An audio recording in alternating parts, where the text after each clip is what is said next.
ओम नमो भगवते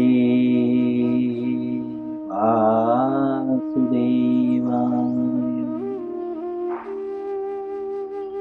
ओम नमो भगवते वासुदेवाय। ओम नमो भगवते वासुदेवाय।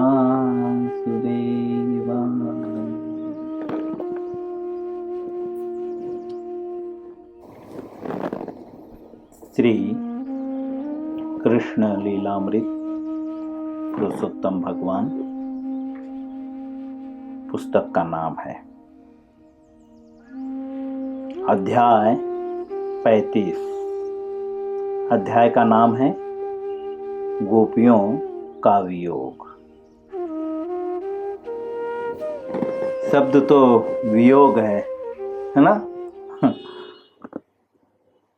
हर व्यक्ति सुनेगा तो बोलेगा वियोग मतलब दुखी होंगे, गोपियां दुखी होंगी।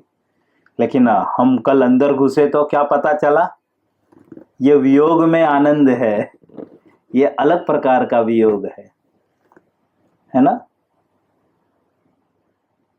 ये वियोग में आनंद है। और श्रील प्रभुपाद जी लिखते हैं, जो चैतन्य महाप्रभु के परंपरा में जो गोस्वामी हैं, अर्थात जिन्होंने अपनी इंद्रियों को वश में किया हुआ है। गोस्वामी मतलब गौ मतलब इंद्रियां, स्वामी मतलब मालिक। जो इंद्रियों का स्वामी है उसे गोस्वामी कहते हैं। तो जो इंद्रियों का स्वामी है, अर्थात जो ब्रह्मचर्य का पालन कर रहा है, जो सनातन धर्म के लिए अपने जीवन को कृष्ण की सेवा में लगा दिया है, ऐसे व्यक्ति को यह जो लक्षण है गोपियों का वियोग, यह भाव, यह लक्ष्य है ना। ये प्रबल वियोग जो है गोपियां, क्यों? क्योंकि इस वियोग में हम भगवान से दूर रह के भी भगवान के पास रहते हैं। सिर्फ शरीर से दूर रहते हैं, मन से हम भगवान के पास रहते हैं, आत्मा हमारा भगवान के पास है। और यही तो चाहते हैं, है ना, कि आत्मा कृष्ण के चरण कमलों में लगा रहे।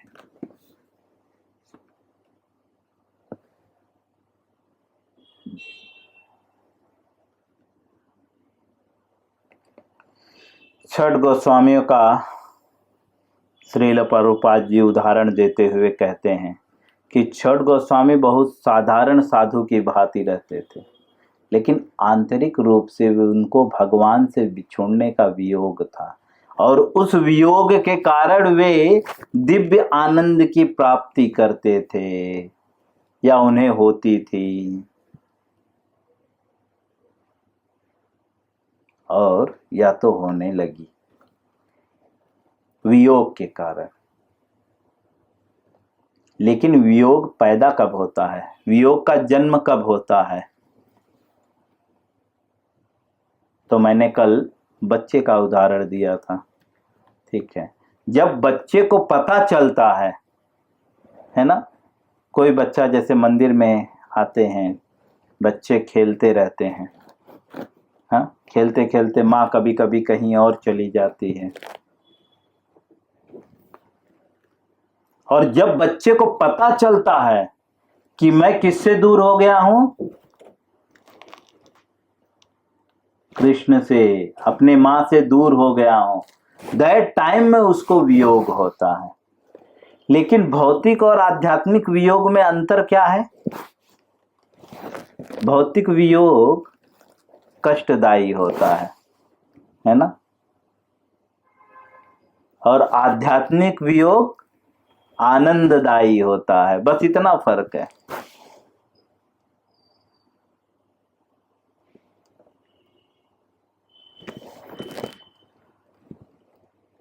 तो ऐसा प्रश्न कर सकते हैं कि फिर भक्त भगवान से दूर क्यों होता है? दूर ना हो तो वियोग ना हो। मटेरियल वर्ल्ड में हम गलती से दूर होते हैं, ठीक है, बट आध्यात्मिक जगत में भगवान की आज्ञा से दूर होते हैं। इसीलिए भक्त जानता है मैं भगवान से दूर हूं, लेकिन किसके लिए? कृष्ण की सेवा के लिए। इसीलिए मटेरियल वर्ल्ड में जब कोई वियोग में रोता है तो उसे कष्ट का अनुभव होता है, और आध्यात्मिक जगत में जब जो भगवान की आज्ञा से दूर होता है उस वियोग में उसे आनंद का अनुभूति होता है। समझ में आ गया?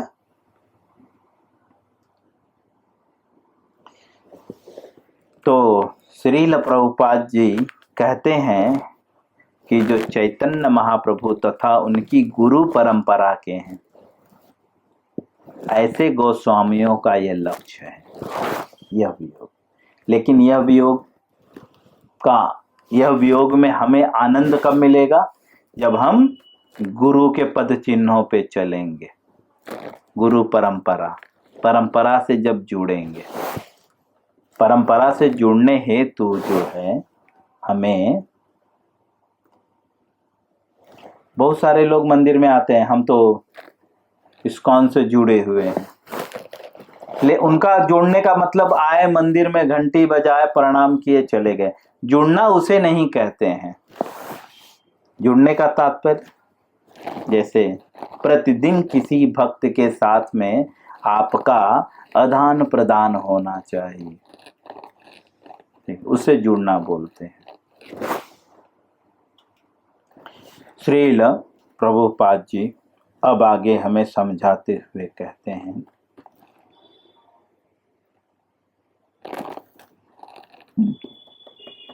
कि इसी प्रकार जब भगवान श्री चैतन्य जगन्नाथपुरी में थे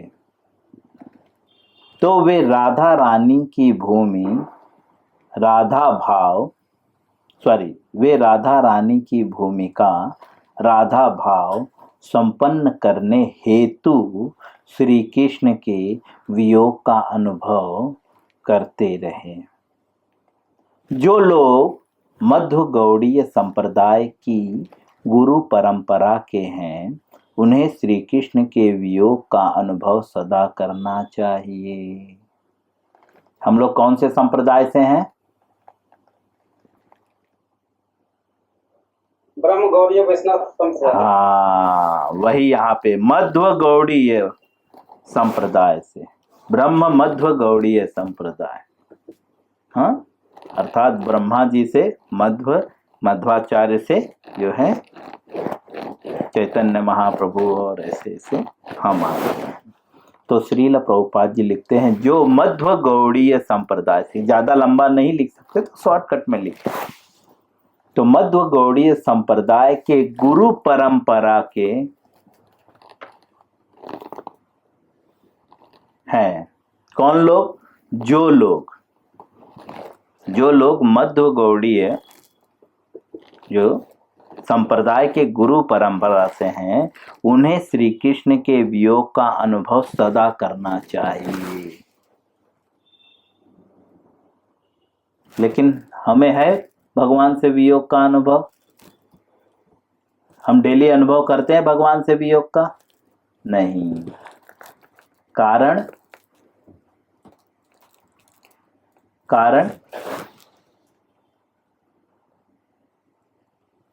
किस कारण से? क्योंकि हम जानते ही नहीं हैं, हमें पता ही नहीं कि हम भगवान से दूर हो गए हैं। वियोग कब होता है? जब दूरी बढ़ती है। इस अध्याय के शुरू में ही पहले पैराग्राफ में प्रभुपाद जी बताते हैं गोपियों को वियोग कब होता था? जब कृष्ण उनको छोड़ के वन में जाया करते थे, दूर चले जाते थे, तब उन्हें वियोग होता था। लेकिन गोपियों को पता था कृष्ण हमसे दूर जा रहे हैं, इसलिए उन्हें वियोग होता था। हमें पता नहीं, इसलिए वियोग नहीं हो रहा कि कृष्ण हमसे दूर चले गए। हमें पता ही नहीं कृष्ण है कौन।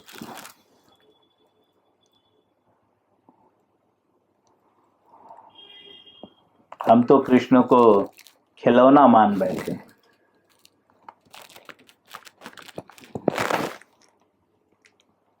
लोग डॉल बनाकर उसके साथ खिलाते हैं बच्चों को,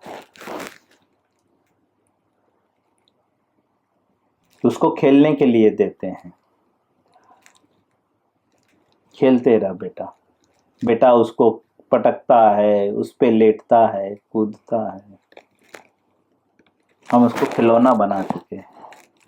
हम उसको किस करते हैं। कुछ कुछ लोग, आज किसी ने मुझे क्लिप भेजा था, तो उनका लड्डू गोपाल उसको किस कर रहे हैं।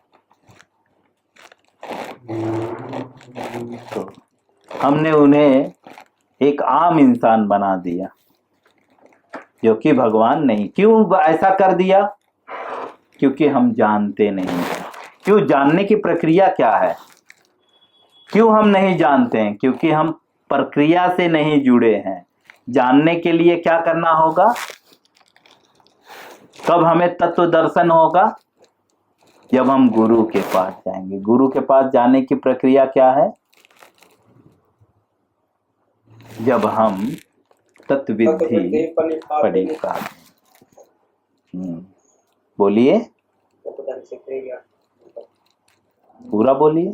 सबसे वृद्धि पाते सेवाया उपदन चेते ज्ञानम ज्ञान तत्वदर्शिनः।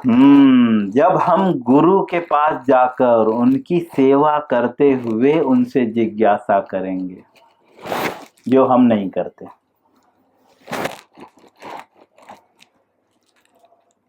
जिज्ञासा ही नहीं करते गुरु के पास जाकर, तब ज्ञानी न तत्वदर्शी न, तब जो ज्ञानी व्यक्ति है। ज्ञानी कौन है? जो यह जानता है। ज्ञानी हर व्यक्ति नहीं, जिसने पूरा भगवत गीता भागवत को रट लिया है उसे ज्ञानी नहीं कहते। शास्त्र ज्ञानी किसे कहता है? जिसे आत्मा, ईश्वर, प्रकृति, काल और कर्म के विषय में पता हो। जो यह जानता हो कि मैं ये शरीर नहीं हूं, आत्मा हूं। सिर्फ बोलता ना हो, जानता हो, और उसकी वास्तविक स्थिति वह हो।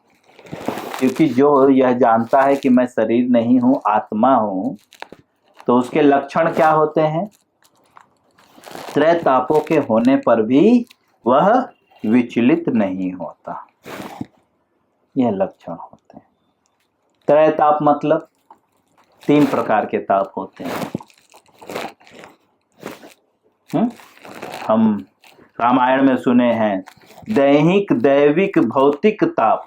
3 प्रकार के ताप हैं। दैविक ताप अर्थात देवताओं द्वारा दिया गया ताप। दैहिक मतलब शरीर के द्वारा दिया गया ताप, और भौतिक मतलब समाज के द्वारा दिया। तीनों तापों के होने पर भी वो विचलित नहीं होता। जो यह जानता है, यह आत्मा को जानने के लक्षण हैं। जो वास्तव में जानता है कि मैं आत्मा हूं, उसके यह लक्षण हैं। तो श्रील प्रभुपाद जी बोलते हैं, जो लोग मध्व गौड़ीय संप्रदाय के गुरु परंपरा के हैं, हमें हर दिन कृष्ण के वियोग का अनुभव करना चाहिए। एक शब्द में कह रहे हैं कि हमें कृष्ण के विषय में हर दिन सुनना चाहिए। क्योंकि जब सुनोगे तब तकलीफ होगी, जब सुनोगे तब आनंद की अनुभूति होगी। अरे कृष्ण तो ऐसे हैं, कृष्ण तो इतने अच्छे हैं, मैं कैसे यहाँ आ गया। मुझे कृष्ण के पास जाना है, कृष्ण की सेवा करनी है, ताकि कृष्ण खुश हों। आगे श्रील प्रभुपाद जी लिखते हैं, उनके दिव्य रूप की पूजा करनी चाहिए। किसको करनी चाहिए पूजा? जो लोग मध्व गौड़ीय संप्रदाय के गुरु परंपरा से हैं। प्रभुपाद जी इनडायरेक्टली हम लोग को संबोधित कर रहे हैं। हम लोग को क्या करना चाहिए? बोलते हैं दिव्य, जो है भगवान के दिव्य स्वरूप की पूजा करनी चाहिए। भगवान का स्वरूप कैसा है? दिव्य है। और हमारा शरीर कैसा है? भौतिक है ना? हमारा शरीर भौतिक है अभी, और भगवान का शरीर दिव्य है। ठीक है, तो हमें दूसरे शब्दों में भली भांति ज्ञान रहना चाहिए। इस भौतिक शरीर से जो है भगवान को छूने से पूर्व बहुत पवित्रता का प्रयोग करें, क्योंकि भगवान का शरीर दिव्य है, आध्यात्मिक है।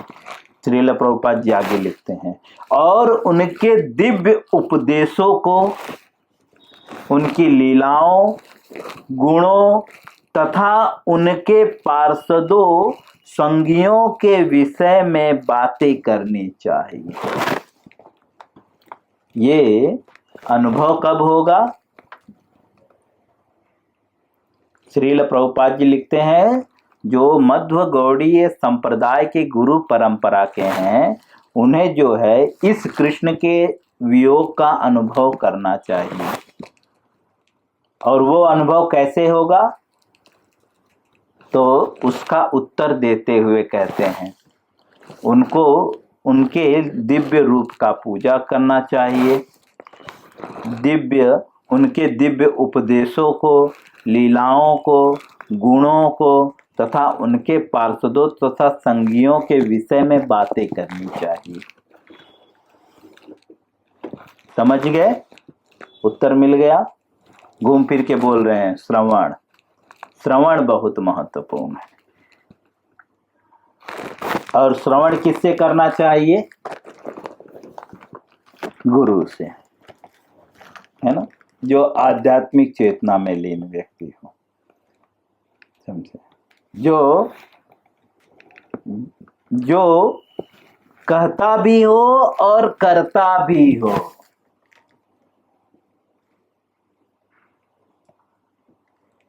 जो इंद्रिय जय हो।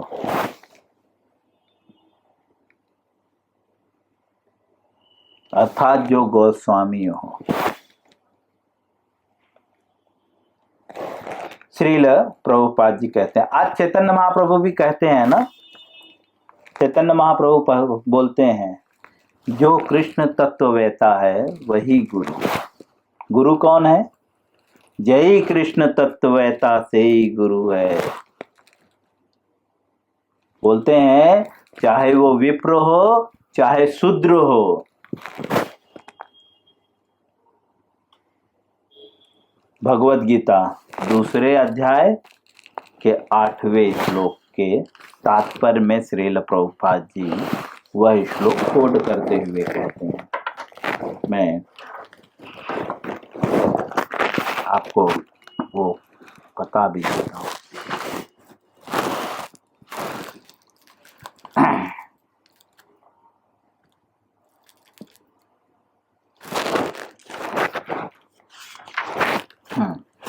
दूसरे अध्याय के 8वें श्लोक में तात्पर्य में श्रील प्रभुपाद जी पहले पैराग्राफ के अंत होते ही श्लोक लिखते हैं, किवा विप्र किवा न्यासी शूद्र केनेन यही कृष्ण तत्ववेता से गुरु है। बंगाली लैंग्वेज में है ना। श्रील प्रभुपाद जी इसका अनुवाद करते हुए कहते हैं कि भगवान चैतन्य महाप्रभु ने कहा है कि जो श्री कृष्ण भावनामृत के विज्ञान में दक्ष हो, किसके मुंह से सुनना चाहिए? गुरु के मुंह से सुनना चाहिए। और गुरु कैसा होना चाहिए? जो कृष्ण भावनामृत के जो है, क्या लिख रहे हैं, जो कृष्ण भावनामृत के विज्ञान में दक्ष हो, कृष्ण तत्ववेता हो, चाहे वह किसी भी जाति का हो, वास्तविक में वह गुरु है। तो गुरु के मुंह से सुनना चाहिए। श्रील प्रभुपाद जी आगे लिखते हैं, इससे शिष्य भक्ति की पराकाष्ठा तक पहुंच जाएंगे। बोल रहे हैं, अगर कोई व्यक्ति जो ब्रह्म गौड़ीय वैष्णव संप्रदाय से या ब्रह्म मध्य गौड़ीय संप्रदाय से हैं, जो उस परंपरा से हैं, उनको चाहिए कि कृष्ण के वियोग का अनुभव सदा करता रहे।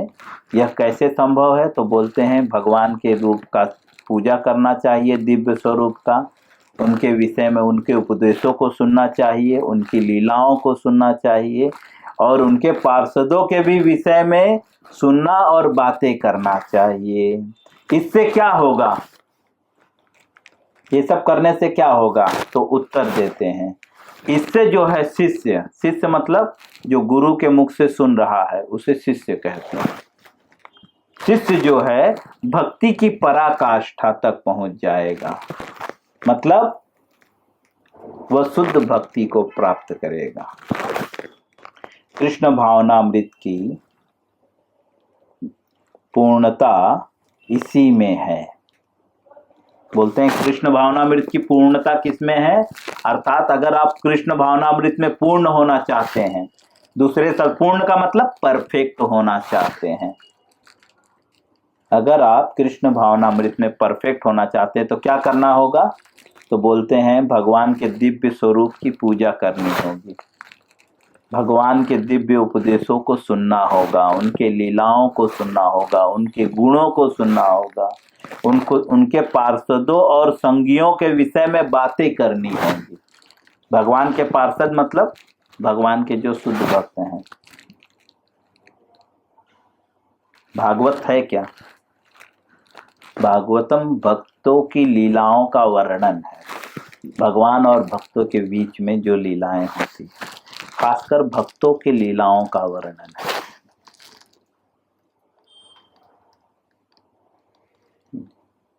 इससे जो है आप भक्ति की पराकाष्ठा तक पहुंच जाएंगे, अर्थात सर्वोच्च भक्ति। दूसरे शब्द में कहते हैं कृष्ण भावनामृत की पूर्णता इसी में है, अर्थात आप परफेक्ट भक्त बन जाओगे अगर आप इस नियम को पालन करोगे। बोलते हैं